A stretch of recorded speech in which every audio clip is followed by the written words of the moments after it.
ओम श्री सद्गुरु परमात्मने नमः। श्री योग वशिष्ठ महारामायण निर्वाण प्रकरण सर्ग 192। श्री वशिष्ठ जी बोले, हे रामचंद्र जी, प्रथम प्रलय का प्रसंग फिर सुनो। मैं ब्रह्मपुरी में ब्रह्मा के पास बैठा था। जब मैंने नेत्र खोलकर देखा कि मध्याह्न का समय है और दूसरा सूर्य पश्चिम दिशा में उदय हुआ है। उसका बड़ा प्रकाश है, मानो संपूर्ण तेज इकट्ठा हुआ है या बड़वाग्नि किनाई प्रकाश हुआ है और बिजली किनाई स्थित हुआ है। उसको देखकर मैं विस्मित हुआ। देख ही रहा था कि और एक सूर्योदय हुआ। फिर उत्तर दिशा की ओर और सूर्योदय हुआ।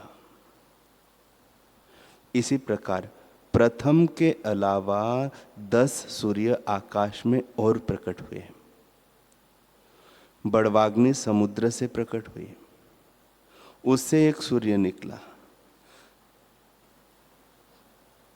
सब 12 सूर्य इकट्ठे होकर विश्व को तपाने लगे। हे रामचंद्र जी, प्रलय के 3 नेत्र उदय हुए। एक नेत्र सूर्य, दूसरा नेत्र बड़वाग्नि और तीसरा नेत्र बिजली। वे तीनों विश्व को जलाने लगे। दिशा सब लाल हो गई। अट अट शब्द होने लगे। नगर, वन, कंदरा, पृथ्वी सब जलने लगी। देवताओं के स्थान जलकर गिरने लगे। पर्वत जलकर शाम हो गए। ज्वाला के कण निकलकर पाताल को गए, वह भी जल गया। समुद्र जलकर सूख गए और हिमालय पर्वत के बर्फ का जल होकर जलने लगा। जैसे दुर्जनों से संग कर साधु का हृदय तप्त होता है। जब इसी प्रकार बड़ी अग्नि प्रज्वलित हुई, तब मुझको भी तपन आने लगी और मैं वहां से दौड़कर नीचे जाकर स्थित हुआ। वहां मैंने देखा कि अस्ताचल पर्वत जलता हुआ उदयाचल पर्वत के पास आ पड़ा। मंदराचल और सुमेरु पर्वत जलकर गिरने लगे और अग्नि की ज्वाला ऊंचे उठकर भड़भड़ शब्द करने लगी।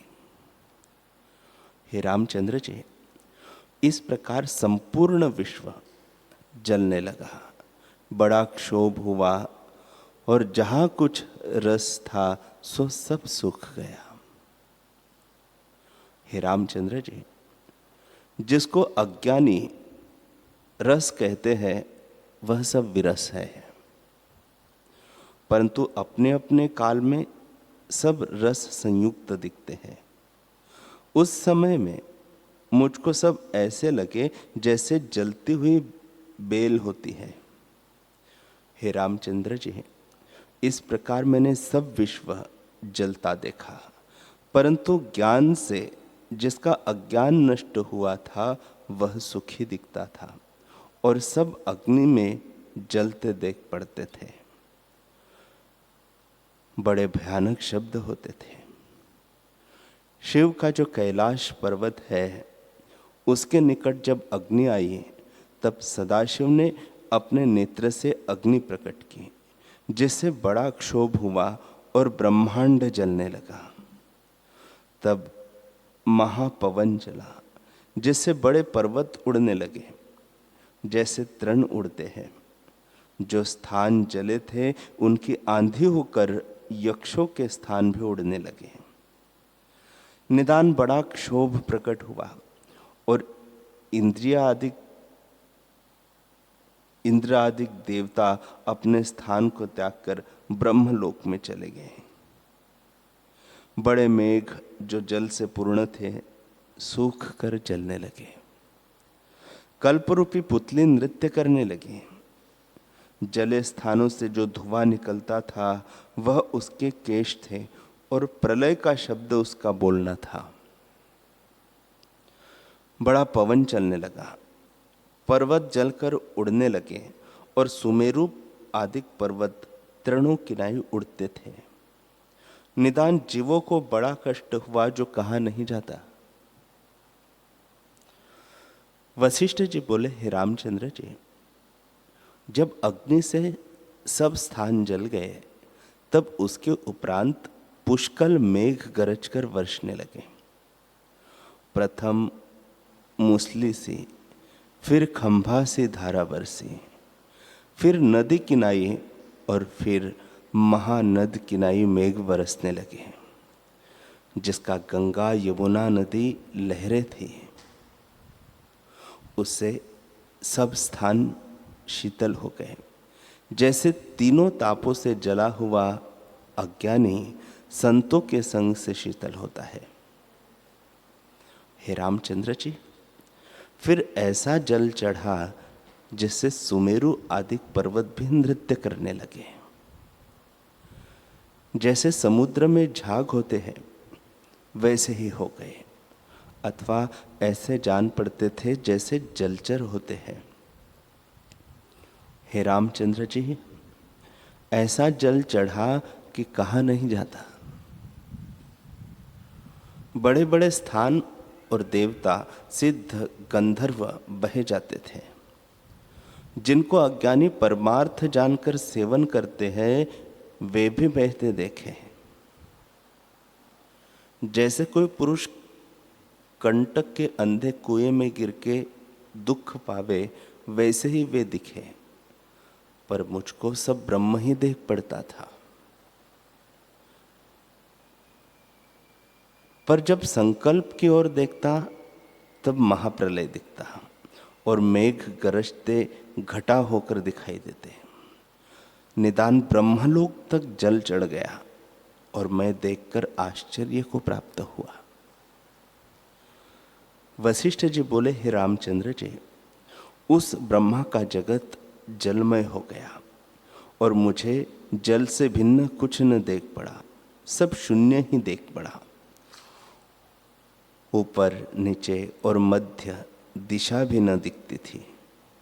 न कोई तत्व, न कोई पर्वत, न कोई देवता, न पशु और न पक्षी देख पड़ते थे।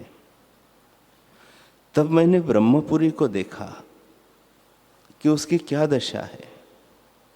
फिर जैसे प्रातः काल का सूर्य अपनी ज्योति को फैलाता है वैसे ही मैंने ब्रह्मपुरी को दृष्टि फैलाकर देखा। तब ब्रह्मा जी मुझको परम समाधि में देख पड़े और भी जो जीवन मुक्त ब्रह्मा के सभासद थे वे भी सब पद्मासन से परम समाधि लगाए बैठे थे। जैसे पत्थर की मूर्ति हो वैसे ही सब परम समाधि में अचल स्थित थे। उनमें संवेदन का फुरना नहीं था।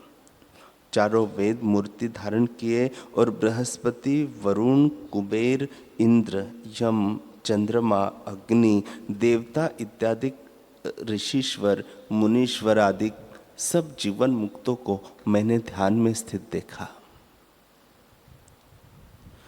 12 सूर्य भी जो विश्व को तपाते थे वे पद्मासन लगाकर समाधि में स्थित थे।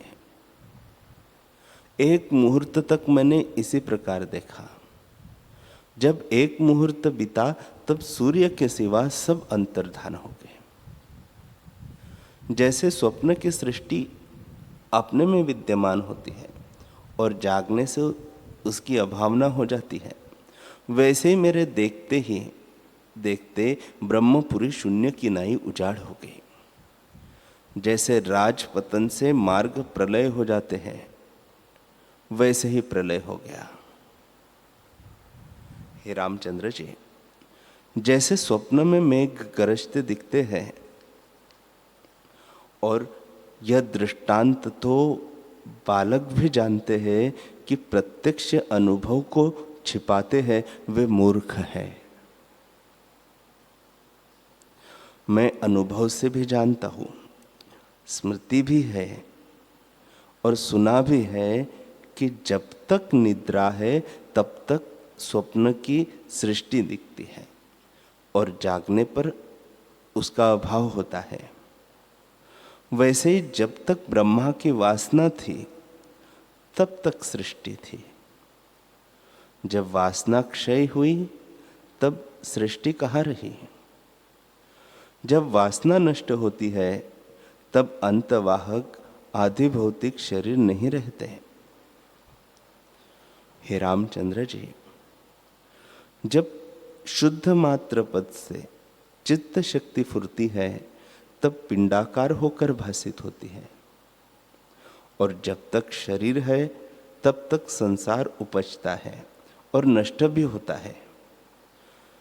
वैसे ही ब्रह्मा की सुषुप्ति में जगत लीन हो जाता है और जागृत में उत्पन्न होता है, क्योंकि ब्रह्मा के शरीर का सुषुप्ति में लीन होना ही प्रलय है।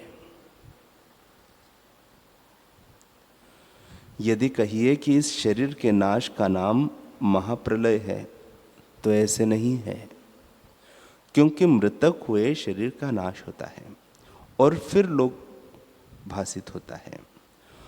और जो कहिए कि जैसे यह परलोक भ्रम मात्र है वैसे ही यह भी भ्रांति मात्र है,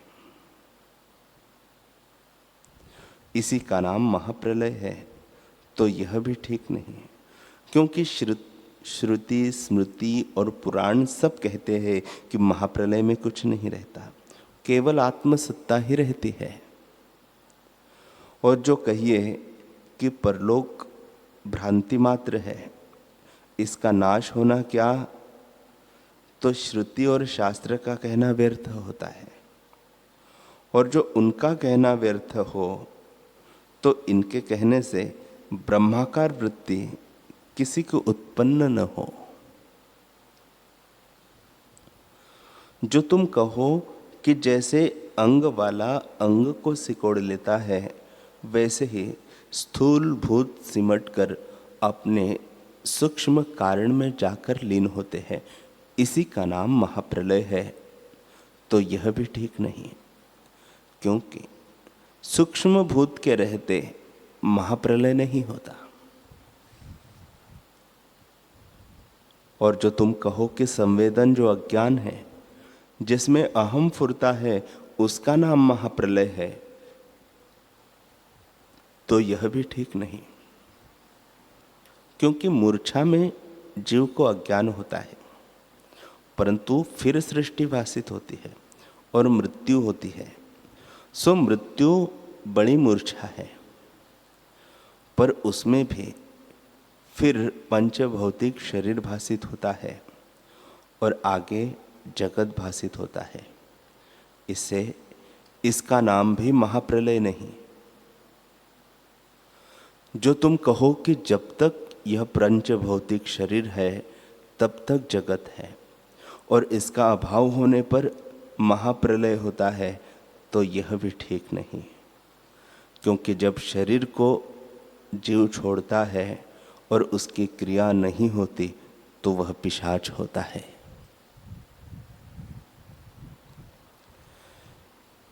शरीर का जब निरूपण होता है और मनुष्य शव हो जाता है, तब क्षत्रिय ब्राह्मण की संज्ञा नहीं रहती।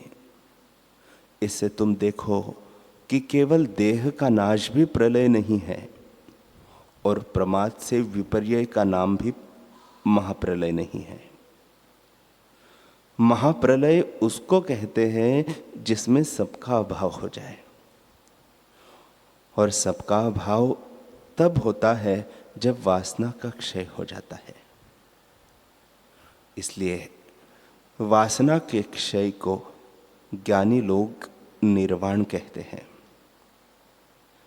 जैसे जब तक निद्रा है तब तक स्वप्न का जगत दिखता है और जागृत में स्वप्न के जगत का अभाव हो जाता है, वैसे ही जब तक वासना है तब तक जगत है।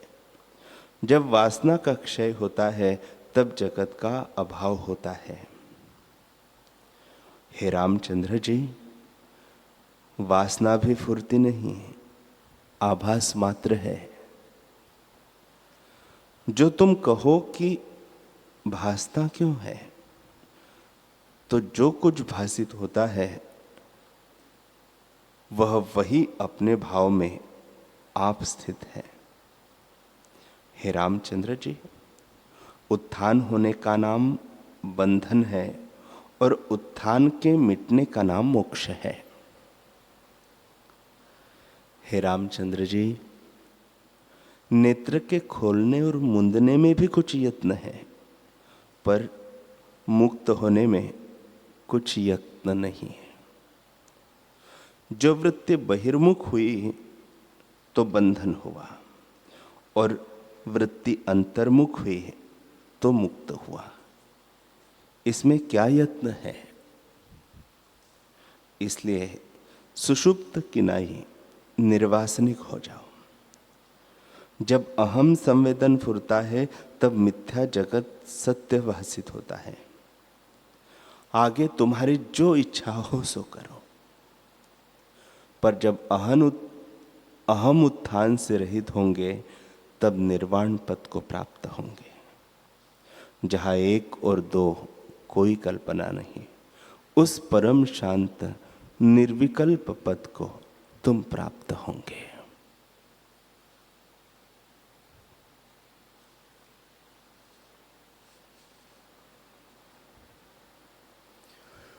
हरि ओम,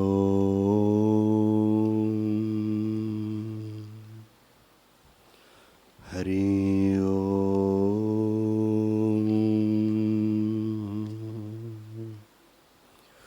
हरि ओम।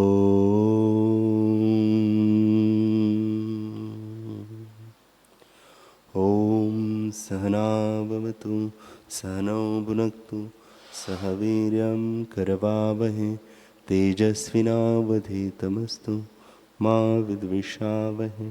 ओम शांति शांति शांति। श्री सद्गुरुदेव भगवान की जय।